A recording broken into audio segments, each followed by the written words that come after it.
Welcome into a bonus episode of Stone Cold Stros. I'm Brandon Strange. I'm joined by Josh Jordan. Read his work daily on sportsmap.com and follow him on X at JoshJordan975. Click like on the video, subscribe to the channel if you haven't already. We do appreciate the support. Josh, our weeks of patience and finger crossing has finally paid off. Dana Brown kept telling anyone who'd listen Houston was going to be buyers at the deadline, and here we are in a scenario in which it actually makes sense. And given that Houston has 7 starters on the IL, which even just saying that out loud, that's insane. I think most fans and media assume that Astros want to be buyers when it comes to pitching. However, Michael Schwab was on the Killer Bees yesterday. He said a source told him yesterday that one of the main targets right now is Toronto's first baseman, Vlad Guerrero Jr. Now, I can see why the Astros would want to make first baseman a target, considering everything that went down with Abreu, considering they don't really have a reliable first baseman on the roster right now. So I can understand that. That makes sense. And also understanding that the trajectory of the Blue Jays right now, the division that they're in, just kind of the outlook, it would make sense for them to be sellers. But are you buying the Astros wanting to trade for such a big ticket item like Vlad Guerrero Jr.?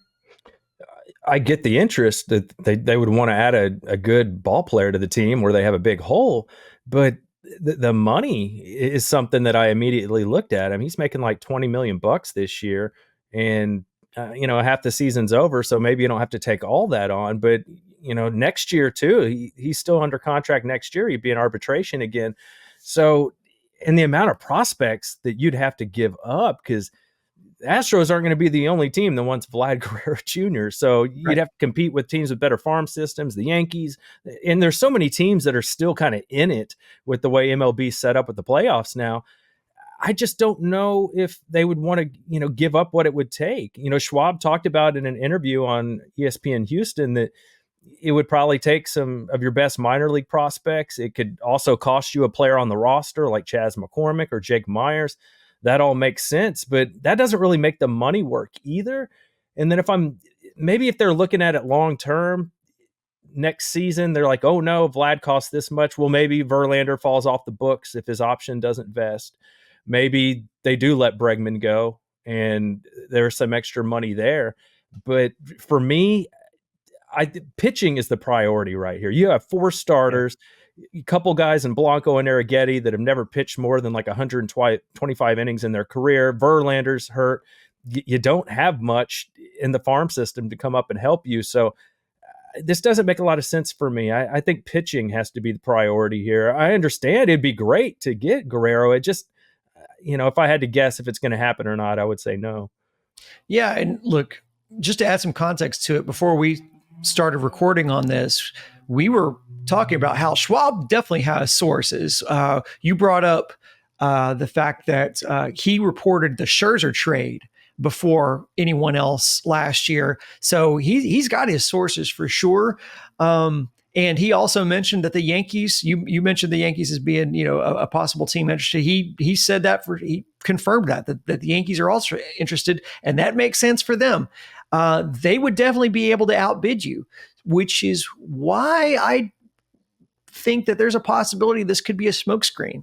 I think, I do think Schwab has sources, but sometimes those team sources can put things out there to throw you off the scent. So maybe it's to drive up the price of another player. It could be an agent that's trying to drive up the price of his client.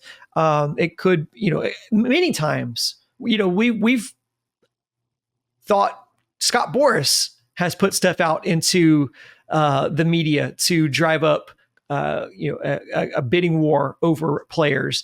And so I definitely could see a scenario in which just mentioning the Astros name, especially for a team like the Yankees, who could be also interested, like adding the Astros name in the mix could certainly drive up the asking price if you're trying to get a team to bid against itself. But I'm with you. I am, and Schwab said the same thing. He said, pitching's got to be a priority for this team. And you would assume logically that looking for another starter is going to be the way they go on it. So if we think that, we know that they don't have a lot of strong farm system guys, but we know that James Click is now a VP over in Toronto, so he would have a really good idea of what prospects, at least I think was noted on Twitter that 8 of the Astros top 10 prospects are guys that were signed and drafted by James Click. So he has a very intimate knowledge of like what is in the farm system. I don't think the Astros are in any position to be able to give up any of these guys, considering just the state of their farm system. But on the other hand, you mentioned the money. Jim Crane's also surprised us before in the past. Like we didn't see the Josh Hader deal happening. And again, that's pitching, but maybe he would splurge on something. He said as long as he owns the team, they're going to be in contention. So him going above that second tax threshold would certainly be a bold move for a guy who's been a little bit more frugal, although he's a heavy spender for the team overall, but he's, been known to be frugal at times. Yeah, just going past that second tax threshold, it's a bigger deal than going over the first one. But to your point, we didn't see that coming. I also wonder with James Click, I'm not going out of my way to help the Astros. Right. After what happened to me in Houston and Jim Crane. Now, I'm sure if he felt like he'd come in and fleece them and get a bunch of prospects and win the trade, then that would be a different story. Then he'd be like, hey, I'm getting over on him. But that's something that I wouldn't be trying to help the Astros if I was James Click here. And it's got to be pitching. You have 4 starting pitchers right now. 4. Yeah. And we're only halfway through the season. You got to get a 5th starter. You got to take some of these innings off. Arrighetti and Blanco, like I mentioned, Verlander, who knows what the deal is with him. They haven't even given you a timetable of when he might return. Now, we talked about something yesterday with Verlander that I thought was interesting and correct, that maybe it's a good thing. It could be a good thing if his option doesn't vest, because then maybe you don't want to pay for that high level of Verlander, even though the Mets are taking some of that money if he's not producing for you. But it also could mean, in a positive way for Astros fans, that he comes back when he's really ready and he's rested and that arm's ready to go for a playoff push and into the postseason. That could be something that benefits you right there with Verlander.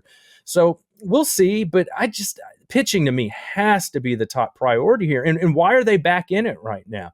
They're back in it because of the pitching. Hunter Brown looks like a top of the rotation starter. Arrighetti comes out and fans 10 guys.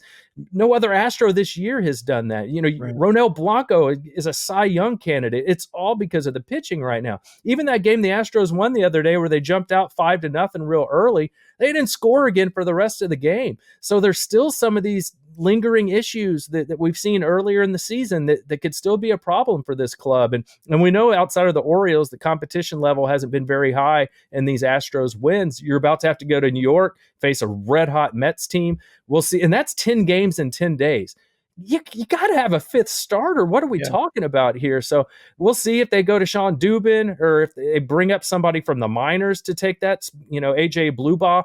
Maybe he's someone. He was actually the Pacific Coast League Pitcher of the Week, the June 18th through the 23rd. So he's been pitching well, but there's a reason that, they passed him over when they went to Bloss recently. In Bloss now they're saying that, maybe he'll be ready to go right after his IL stint. But do you want to do that with what's happened with Urquidy and what's happened with Javier? And just recently, JP France, Dana Brown said, hey, maybe we rushed him back a little bit too soon. And you're talking about bringing Bloss back after just one little short IL stint? It sounds a little risky to me. Yeah, and I do want to talk to you about that.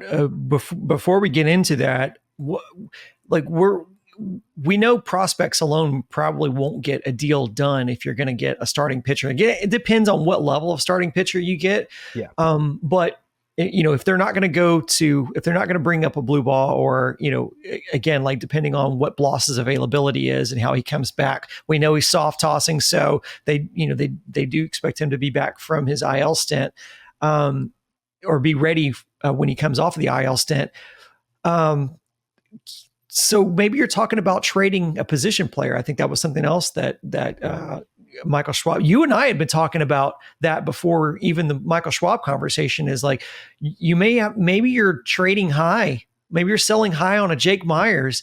Now I know no one wants to hear that. I mean, and right now, like, as productive as he's been for you, I don't necessarily want to see him go. But you're right, you definitely need pitching. But Jake Myers has been a revelation for you defensively out there. I mean, he's got to be Josh Hader's best friend right now.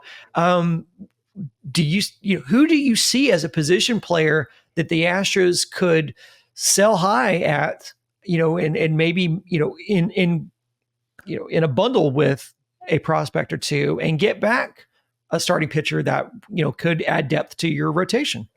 Well, I mean, if we're talking sell high, it's not Chas McCormick. Yeah.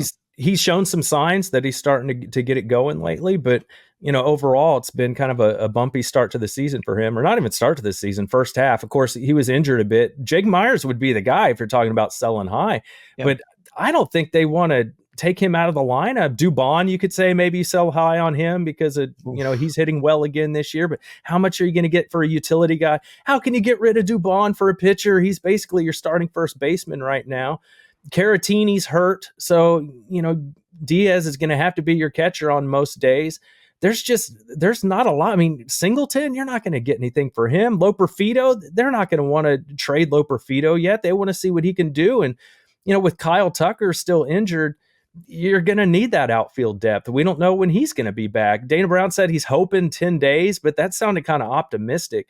So for me, I think it's going to have to be minor league depth, that you bring in a starting pitcher that's kind of a back end, a way back end, like a B-lac type guy that's, kind of like borderline between minor league and major league. Somebody like that, somebody that's just going to eat some innings, not something you expect a lot out of. And we have to remember, Luis Garcia, we're hoping, is set to return at the end of July, maybe. They said this week that he's going to head to Florida, throw a couple innings. That's a good sign. Hopefully McCullers is back at a few weeks after that. But that's not the point. That is so far off now at the end of July. Like, you need help yesterday in the starting rotation. Unless they think they can stretch him out and he can kind of be that guy to give you 3 or 4 innings and then bullpen after that. But we know how that goes. If you have to rely on your bullpen that much, then they're going to start to get fatigued. There's a reason that it's a 5-man starting rotation. And the Astros have gone to 6 at certain points, and they're trying to get by with 4. They got to add something or bring somebody up from the minors. Well, I mean, the Astros have an amazing pitching staff in rotation. If you just look at the IL, you know what I mean? They have more than a full man. They have a 7-man rotation that's on the IL right now, which is insane to say. Like, and just for those who, I had trouble listing it too, but Garcia, McCullers, Javier, Urquidy, Verlander, France, and Bloss. Those are the 7 guys right now that are on IL that are starting pitchers for you. And as we're talking about, who do you trade away from current position players? I think it has to be Myers if you're looking at, again, selling high, because I think maybe a Joey Loperfido, the presence of a Joey Loperfido does make Jake Myers a little bit more expendable, because we've seen, Loperfido be able to play, outfield defense at a high level, but quite frankly, if you're looking to win now, I don't think it makes sense to get rid of Myers. And especially not relying on a rookie center fielder, unless you're going to like move some pieces around. And again, maybe you're going back to Chas, but they've put so much time and effort into Jake Myers and having him be their center fielder. I don't necessarily see it. I think, it's got to be a Loperfido in that situation, because he's just not ready yet, and you need to win right now. But I don't know that it's him either, because I don't know. I mean, Jacob Melton hasn't looked like a great prospect either. And so if Loperfido can be an outfielder of the future for you, you've got the Kyle Tucker situation looming down the road of whether you're going to be able to re-sign him or not. Like, giving away extra center fielders or just outfielders in general right now is not going to set you up for success in the future. But we'll just have to see. I'm not real sure about maybe that. Pedro Leon's a guy down there that he's about 26 now. We thought there would be and he's hitting well in Sugarland, so maybe that's somebody they could look at moving. But I will say this about Loperfido: I'm as excited as anybody about what this guy can do and the energy he brings. But if we look at his last 4 games, he has 1 hit in his last 4 games. Yeah. So, as good as he looked early on, you got to expect he's going to have some struggles. He's a rookie. Yeah. For sure. What their hope is, you have to, if you're going to trade from a position of strength like outfield, you're going to have the hope that, either Chaz's body of work over his career, provides value for him, or if you move somebody away from there, that Chaz can regain form and become the guy who he's been over the past couple of years for you. I want to talk about what you brought up. You talked about Dana Brown on the pregame show, talking about JB France and saying how they think they rushed him back, and that's why he's in the position he's in, which is apparently having to have season-ending surgery. Although I haven't seen anything in writing or vocally from the team that has confirmed that. But we know that from JP France's agent, who posted it on Twitter, that said he's having shoulder surgery. Here's another instance, Josh, of the Astros return to play protocols being called into question. We've talked about this on this channel before. We talked about it just a couple of weeks ago. But this goes all the way back to the Click era, when they rushed Jake Myers back. And, Click openly admitted, we're going to have to take a look at our return to play protocols, because, clearly this didn't work for Jake. Are you, what do you make of this still being an issue for this team, even after all the questions that have been raised about it? It makes me kind of look back at how things unfolded a little differently. We know Urquidy was kind of off and on battling injuries all spring. He finally kind of works himself back, and then boom, Tommy John, we know he had surgery. He's out for the year. The Christian Javier thing really jumped out at me, because when Bloss had a downtick in velocity, like the first pitch, Joe Espada jumps out of the dugout, sprints out there like, no, he's out for the game. His fastball was only about 90 miles an hour. And then we look back at Christian Javier when he came back from the neck discomfort. He had like 3 starts where his velocity was down, where he was barely hitting 90 miles an hour. It's like, where was the concern for the velo being down? We heard it being blamed on mechanics, and sure, I guess that could be the case. If your neck's bothering you, maybe that could make your mechanics a little bit off, and that could affect your velo. But to me, Christian Javier is a lot more important arm that you want to protect. You just gave him a contract extension and a ton of money, where Bloss is, he hadn't done anything really of yet, so far, just, a few innings in his first start. So it made me think, like, are they maybe learning their lesson from this? Like, hey, we're seeing this downtick in velo. Maybe it's an injury. Let's get on this before it gets worse. Where with Javier, sometimes you compensate, and maybe he was putting a little too much pressure on the elbow, trying to get the velo up around 90, and that's why he blew it out. And then it also made me think back to when Fromber was on the elbow discomfort, and he was on the IL for a short period and missed some time. And they talked about, Fromber said his elbow's sore, and they're like, oh, what did the MRI say? Oh, we didn't feel like it was necessary to do any imaging, and you're kind of like, why not just check it? And that's the same thing I was thinking about with Javier. If the velo's down and, he's been on the IL recently, what does it hurt just to have the MRI to see if everything looks good in there? But who knows? Dana Brown said you got to listen to the player, and if he's back throwing strikes and the velo's good, then you just got to roll with him. But that's kind of my point. That may have been the deal with Urquidy, where the velo looked good, but with Javier, it didn't. So, I know I'm second guessing here a little bit, and we don't have all the information. We can only kind of go off of what we know and speculate a little bit. But I'm starting to wonder if they're kind of learning their lesson. Like, we rushed JP France back, and they even admitted to that. He's out for the year. And then look what happened with Urquidy and Javier, which now makes me look at Verlander. Now we don't even have a timetable for Verlander and its neck discomfort. So maybe they're like, let's stop messing around with this. We need to be careful when we bring guys back, or we could lose them for the year. Yeah. And of course, we don't have all the information when it comes to medicals, because the Astros are one of the more secretive organizations in the entire league about medical industry, medical updates on their players. And look, it's always on the team to protect the players from themselves, because players are always going to want to play. They're going to want to rush back. They want to get back and contribute. These players know what's going on this team. They know where the weaknesses are at. They know like what's needed out of this team. And so all of these guys, you don't get to this level without a hyper competitive nature. And so they're going to want to be out there and play. And so it's on the player, it's on the scouts, it's on the medical staff to make sure that guys are ready to go out there. And yeah, you said it. And we questioned the velo about Javier at the time, and we were just told, oh, it's a mechanic thing. It's always, it's a mechanical thing. And, once he gets comfortable with his mechanics, we'll see the velo tick back up. And then, 3 games later, he's out with TJ. So it's just it's really frustrating, and I know it's frustrating for the team. We're just fans.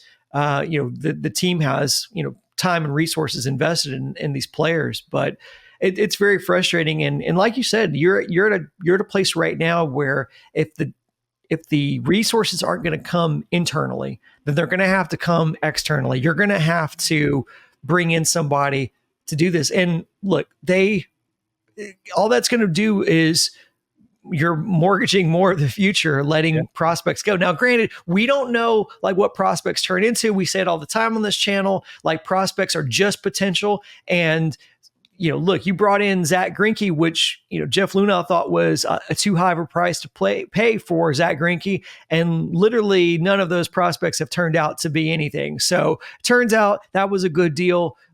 AJ Hinch just should have left him in the game longer, in my opinion. So look, you had him on the mound for a game 7. That's exactly why you make those kind of trades. But I'll give you the last word. But I do think we've talked about this now for several weeks. I do think the Astros should take a strong look at what's going on their return to play protocols. Not that I know anything, but man, there sure just seems to be a lot of circumstantial evidence that points to that. I'll give you the last word. Yeah, I'd just like to say this is happening across baseball. I mean, how many teams have lost so many starters this season? Lots of arm injuries. I mean, Garrett Cole missed so much of the season already dealing with an arm injury. Where, it's not just the Astros that are dealing with this, but to have 7 guys on the IL right now is crazy. And to kind of see how this is unfolded, it makes you, be a little more critical. But yeah, it's not just the Astros, it's the pitch clock, it's guys throwing harder at younger ages, it's trying to get more spin. And that's kind of where I'm at here is you need another pitcher to protect what you have. Look what Hunter Brown is turning into. Look what Spencer Arrighetti did the other day. I'm not so worried about Fromber because dude's a horse. He's been doing this for a while, but your younger guys and Ronel Blanco, he may not be the youngest guy, but this is a new role for him. He's not used to doing this. So you don't want to take any chances here. These are some, look like some good up and coming players that you're going to have under control for quite a long time. And with Verlander, we said this with Charlie several times that he's 41 years old. You don't want him pitching on 4 days rest every day. And look what's happened. He's been on the IL twice already this season, not necessarily because of that, but the age and the wear and tear. So I think that's something that you got to be very careful with. So, we'll see what happens here. I like the makeup. I like what I'm seeing, but my final word would be Arrighetti had been pitching a lot of games on 4 days rest, and he finally got a start on 5 days rest because of the off day. And look what he did. He goes out there. He'd never hit 97 miles an hour before in a game, and he did it several times. He had his hardest thrown pitch of his career in the big leagues in that game that they just played the other day. So obviously the rest helped him, striking out 10 guys, not giving up any runs. And I know it's against the Rockies, but if you watch that game, he was hitting his spots. The sweeper was nasty. The fastball was really popping. So it just shows you that these guys perform better when they have a little more time to rest, which is obvious, right? So the Astros aren't oblivious to this. To your point, maybe all this Vlad stuff is just kind of a smoke screen, and they're going to go after pitching. They just don't want everybody to know that so that it doesn't cost them even more. So we'll see. I'll tell you this, it's going to be an exciting trade deadline because all this talk of will they be buyers or sellers, we'll see how this 10-game road trip goes. But as it looks right now, they're definitely going to be buyers. Yeah. I think between the crackdown on sticky stuff, and a ridiculous 10-game suspension for using rosin.